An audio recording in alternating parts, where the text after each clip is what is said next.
la vraie résistance dans son esprit, dans son éthique, contrairement à ce qu'on croit, elle est du côté d'Israël. Et la barbarie et le mal, elle est du côté du Hamas. Et donc, il n'y a pas à tergiverser. Voilà, c'est ça que ça veut dire. Il n'y a pas à tergiverser.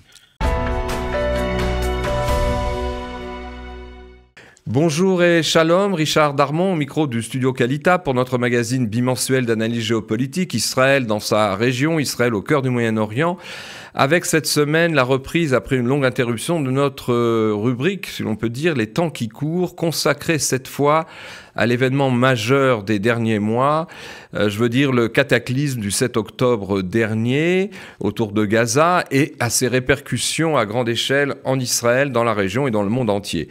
Pour dialoguer autour de cette perspective, avec nous en ligne depuis Paris, Gérard Rabinovitch. Bonjour et shalom, Gérard.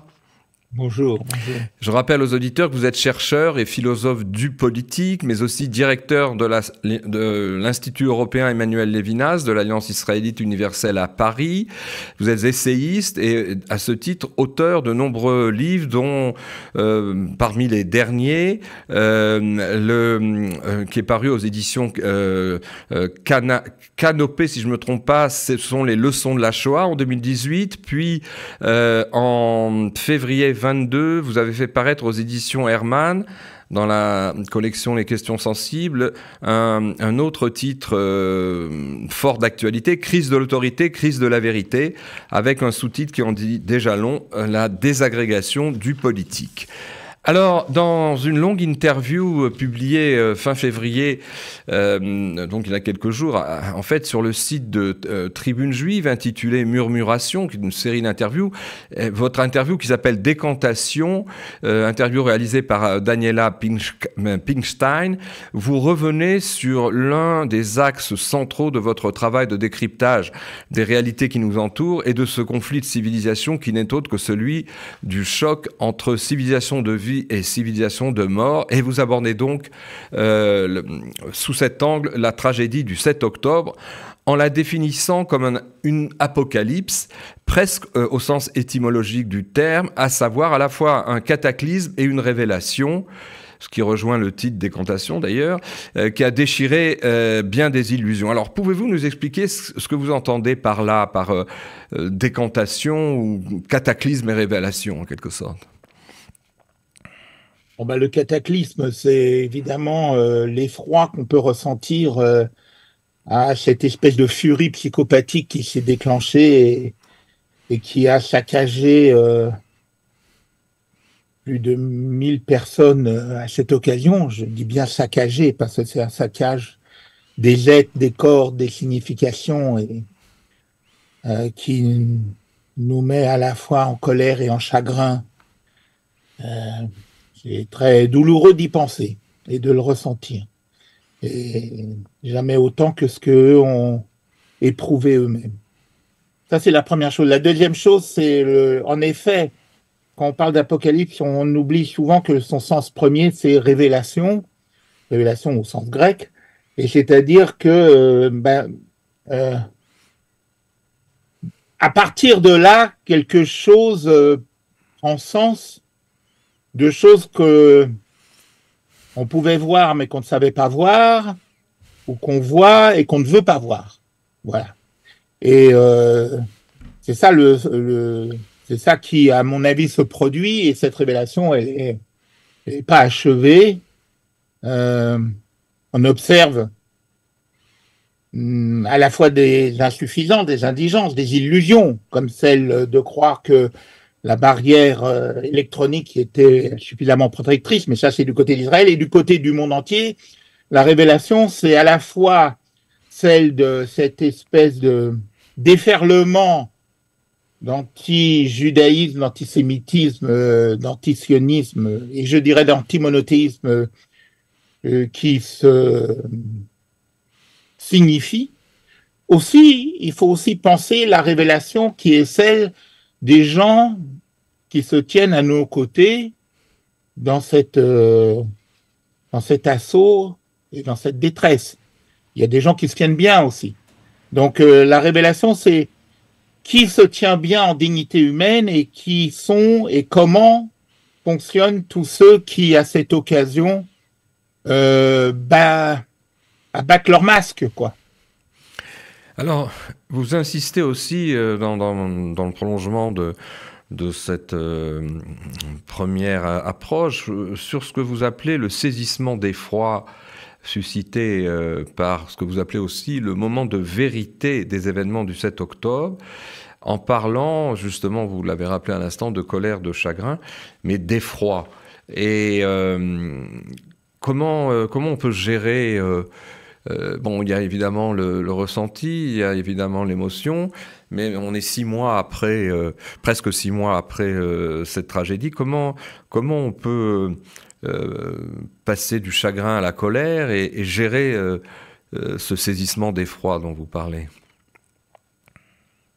Je crois qu'on n'est pas sorti ni du chagrin, ni de la colère, ni ce qu'on appelle banalement dans le bavardage quotidien, le travail de deuil. Je crois qu'on n'y est pas. Je pense par contre que nous essayons les uns les autres, moi, mais plein d'autres aussi, c'est d'essayer de mettre un peu des mots qui balbutient sur ce qui s'est passé. C'est la moindre des choses qu'on peut essayer de faire pour sans travail de deuil, mais sortir du saisissement et de l'état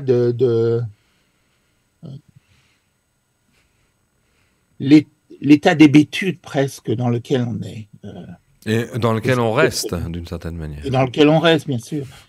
Mais c'est quelque chose que ça fait des années bon, vous avez évoqué mes travaux, mais que j'essaye d'explorer quelque chose qui est que vous avez cité civilisation de vie, civilisation de mort. J'insiste sur le fait que civilisation de vie et civilisation de mort, ça ne veut pas dire c'est interne à chacune des civilisations, c'est interne à chacune des grandes régions civilisationnelles. Il y a de la civilisation de vie et de mort au sein de l'Occident, au sein du monde mahométan, au sein du monde chinois, etc., indien, etc. C'est-à-dire, c'est pas l'Occident qui serait du côté de la vie ou les mahométans du côté de la mort ou autre façon de le distribuer. C'est à l'intérieur de chacune. Il y a des forces de vie et de mort. Et ces forces de vie et de mort, il y en a un qui l'avait et qui est un guide de route pour moi et qui devrait l'être pour beaucoup. C'est évidemment Sigmund Freud qui a identifié à la fois que chaque être est porteur et chaque culture de pulsions de vie et de pulsions de mort et que ce combat est un combat éternel. Or, nous, en Occident, nous avons vécu pendant des siècles et des siècles sur l'illusion que le mal serait qu'un défaut de connaissance du bien, à la façon socratique. Et on ne veut pas savoir qu'il y a quelque chose inhérent à l'espèce. Or, ce à quoi on a assisté, c'est quand même un déferlement de ce qui est à l'intérieur de l'homme aussi, hein, possible, mais qui n'a pas été non seulement bridé par une culture, là, en l'occurrence, mais qui a été favorisé. Cela dit, ce qui s'est passé le 7 octobre, ce sont des scènes quasiment copier-coller, comme on dit bêtement, de ce qui s'est passé dans les pogroms de Kishinev, d'Odessa, à Hébron en 1929, à Lvov en Ukraine en 1941. C'est pas des nouveautés, hélas, et qui devraient être interrogées, c'est plutôt pourquoi ça revient et pourquoi c'est les mêmes scènes et pourquoi c'est les mêmes barbaries, c'est les mêmes saccages des corps. Qu'est-ce que c'est que cette chose qui ne varie pas et qu'on a eu dans l'histoire aussi dans d'autres situations. Ce sont des scènes analogues qui sont produites au moment du massacre des Arméniens. C'est des scènes que raconte Cortés quand les Espagnols ont envahi le Mexique contre les populations indiennes. Voilà. Et la civilisation n'est jamais acquise et gagnée. Voilà. Ce travail-là, c'est comme Sisyphe. il faut le remettre tout le temps, tout le temps, tout le temps. Donc, il y a deux naïvetés à combattre en permanence. C'est une naïveté sur l'espèce humaine elle-même, et la deuxième, c'est une naïveté conjoncturelle, c'est de croire qu'on pouvait être à l'abri de ça une fois pour toutes grâce à Israël. Vous rappelez, comme d'autres l'ont fait, soit dans des interviews, soit dans des textes, que le 7 octobre est le jour où l'on a assassiné le plus de juifs depuis l'époque noire de la Shoah. Alors justement, pourquoi cette tragédie sans précédent, et en quoi plutôt cette tragédie sans précédent constituerait-elle toutefois un moment de vérité pour notre époque, un moment charnière d'une certaine manière? Le moment de vérité, c'est un parmi d'autres sur les massacres possibles. On a eu le génocide des Tutsis par les Hutus il n'y a pas si longtemps. Mais ça, c'est le premier. C'est-à-dire qu'il y aurait un travail éthique à faire qui serait de ce que j'appelle moi une éthique de la désillusion, c'est-à-dire de rebâtir la connaissance et les institutions humaines et le savoir humain à partir de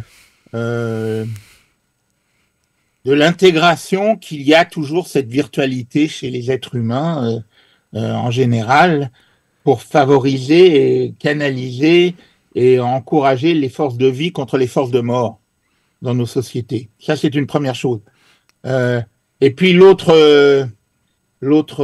naïveté, c'est évidemment que, on voit bien que la garantie qu'on pensait avoir du maillage et de la société de la construction israélienne n'a pas suffi pour pouvoir empêcher ce qui s'est produit. Et je dirais une troisième chose qui me peine beaucoup, c'est que les gens qui ont été les premières victimes de ce massacre, c'est ceux qui étaient au fond les plus généreux et les plus engagés dans une espèce illusoire, mais généreuse, une espèce de volonté de nouer des liens avec les populations arabes, et de s'occuper de la détresse qu'il pouvait y avoir aussi dans les populations arabes, et en particulier du côté de Gaza. C'est ces gens-là qui ont été les plus massacrés. Ça me peine doublement. Ça me peine pour eux et ça me peine aussi parce que même si moi je n'ai pas cette illusion, elle n'est pas en soi condamnable, cette illusion. Alors, qu'est-ce qu'il y a, vous en avez parlé tout à l'heure, vous l'avez évoqué, qu'est-ce qu'il y a à comprendre de ce tsunami de pro-palestinianisme presque unanimiste, aveugle et univoque en tout cas, qui a déferlé sur le monde occidental juste après, notamment aux États-Unis et en Europe, juste après le 7 octobre, mêlant dans sa confusion réductrice antisionisme, antisémitisme, antijudaïsme et, dites-vous, anti-monothéisme pour et en faveur d'une Palestine de la mer au Jourdain. Évidemment, c'est un sujet en soi, mais comment cette fois, ça a déclenché des centaines de manifestations, des foules entières qui manifestent sous ce slogan sans savoir de quoi elles parlent, mais pourquoi ce retour en force du palestinianisme qu'on connaissait depuis les années 70, mais qui a pris là une dimension considérable? D'abord, il faudrait rappeler, c'est ce que j'ai essayé de faire dans l'entretien que vous avez évoqué, mais il faudrait rappeler que le nom de Palestine, c'est un nom qui a, comme je le dis, une image, un karma. C'est-à-dire que c'est un nom qui n'a été inventé dans l'histoire que pour nier l'existence des Juifs en Judée par l'empereur Hadrien en 135, en 129 déjà il saccage et change le nom de Jérusalem et ça déclenche une dernière grande révolte juive d'ailleurs. Et en 135, après que cette révolte ait été matée dans le sang, il interdit l'étude de la Torah, la circoncision, le Shabbat. Il installe des temples païens dans toute la ville et surtout, il nomme la région d'un nom qu'il emprunte à l'existence des Philistins qui étaient installés sur la côte gazaouite et il invente une nouvelle toponymie qui est la Syrie-Palestine. Un nom que personne ne reprendra à son compte, ça ne deviendra jamais un nom ethnique. Pas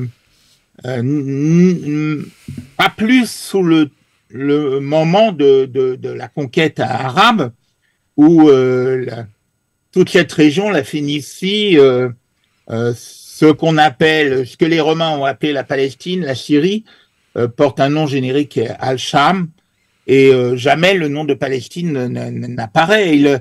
Il est un nom inventé par les Romains qui reste dans la culture romaine, qui est repris au moment de la Renaissance, oui c'est ça, au moment de la Renaissance, dans l'Occident, qui redécouvre les antiquités gréco-latines et donc romaines, et qui va rester comme un toponyme. Mais ce nom a été inventé pour nier l'existence juive. Mais alors, ce historique. qui est paradoxal, je vous interromps parce que ça va nous ramener à l'époque contemporaine, c'est que à la fin du 19e siècle, avant la création de la renaissance de l'État d'Israël, on désignait par Palestiniens, dans le monde juif en tout cas, ça désignait ceux qui émigraient dans les villages agricoles et c'était pas du tout connoté négativement.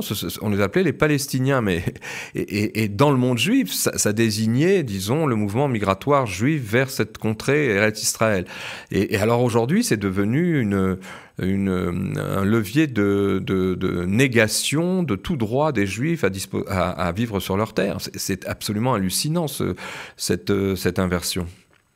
Oui, alors, mais moi, de ce que je peux savoir, mais il faut laisser des plus spécialistes du monde soviétique l'explorer davantage, mais ce que je peux en savoir, c'est que c'est une opération de résurgence de ce mot liée au service de propagande du KGB. Au début des années 70, c'est ça?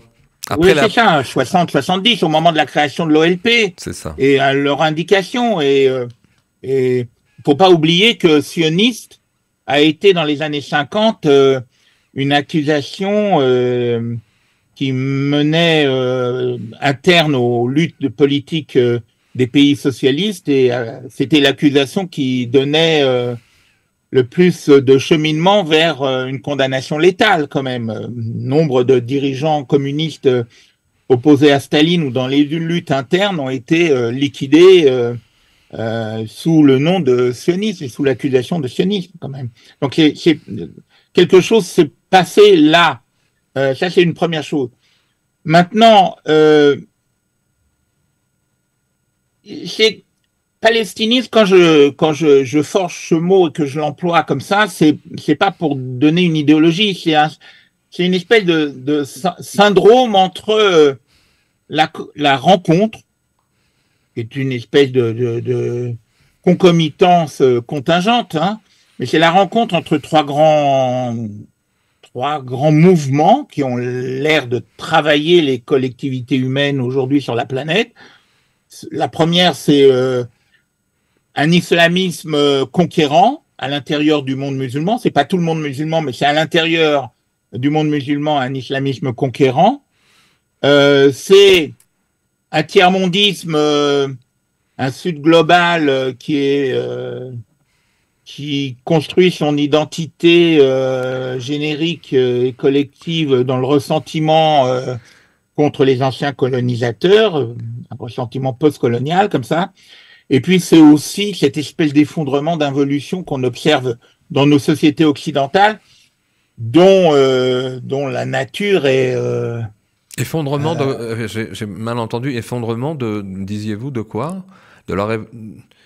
Un effondrement, une involution des mœurs et des compréhensions et des paramétrages de notre culture. Et le développement d'une grande confusion. C'est-à-dire que c'est comme s'il y avait une espèce de regain païen, anti-monothéiste qui se produisait en Occident de mille façons. Et tous ensemble, alors que des fois, il y a eu des humoristes de la télévision israélienne qui l'ont très bien identifié. Quand on voit des wokistes, LGBTistes être aussi pro-palestiniens ou pro-Hamas, on croit rêver, quoi. Bien sûr. Alors, comme il nous reste peu de temps, je sais qu'on aurait pu faire une émission, ne serait-ce que sur un des aspects seulement de ce palestinisme. Et comme on approche de la fin du temps qui nous est imparti, je voudrais poser une dernière question. À la fin de cet entretien, donc assez exceptionnel accordé à Tribune Juive, il y a un peu moins d'un mois, vous terminez presque en queue de poisson, j'allais dire, ou du moins avec une sorte de boutade lucide, en répondant de manière très concise et percutante à la question qu'on vous posait, qui était la suivante. Alors, comment voyez-vous, c'est ce qu'on vous demandait, comment voyez-vous dans les temps prochains, notamment, comment vous voyez les temps prochains, notamment en ce qui concerne Israël? Et vous répondez, c'est cette boutade que j'ai trouvée à la fois étonnante et fantastique, vous répondez, la Hatikva, l'espoir, qui est en fait le nom de l'hymne israélien, que tout le monde le sait, pour le moment se prononce Merkava, le nom du fameux char israélien qu'on a vu déployer à Gaza. C'est une boutade, mais n'est-ce pas aussi le mot d'un fils d'un ancien résistant FTP anti-nazi qui fut votre père? Oui, je crois que c'est transgénérationnel et c'est une des choses reçues de mon père, c'est que il y a des moments où il faut savoir se battre. Et en effet, c'est pas tant une boutade, ça m'est sorti comme ça, mais ça veut dire que face aux féroces, habités de destruction, on peut les qualifier de barbares, habités de destruction, le temps n'est pas à la négociation. Le temps est à la force. Et il n'y a pas de. Nous vivons dans un monde où on croit que la force est en soi illégitime. Mais non, elle n'est pas illégitime, elle est nécessaire des fois. Et là, en l'occurrence, l'espoir, c'est-à-dire l'espoir d'une bonne vie, mais l'espoir au sens, en effet, de l'hymne d'Israël, etc., c'est d'être capable d'être mobilisé et de se battre. Et donc, la formule est un raccourci pour dire que la résistance, en fait, la vraie résistance dans son esprit, dans son éthique, contrairement à ce qu'on croit, elle est du côté d'Israël. Et la barbarie et le mal, elle est du côté du Hamas. Et donc, il n'y a pas à tergiverser. Voilà, c'est ça que ça veut dire. Il n'y a pas à tergiverser. Écoutez, on verra plus tard. Sur le moment, il faut savoir réagir. Il n'y a pas d'autre solution face aux féroces. Gérard, on aurait eu plaisir à prolonger encore longtemps cet entretien. Je vous remercie de vous être rendu disponible pour les auditeurs du studio Qualita et merci aussi aux auditeurs qui nous ont suivis et on donne rendez-vous dans 2 semaines à notre prochain magazine bimensuel. Merci beaucoup et à bientôt. À bientôt, merci. Bon.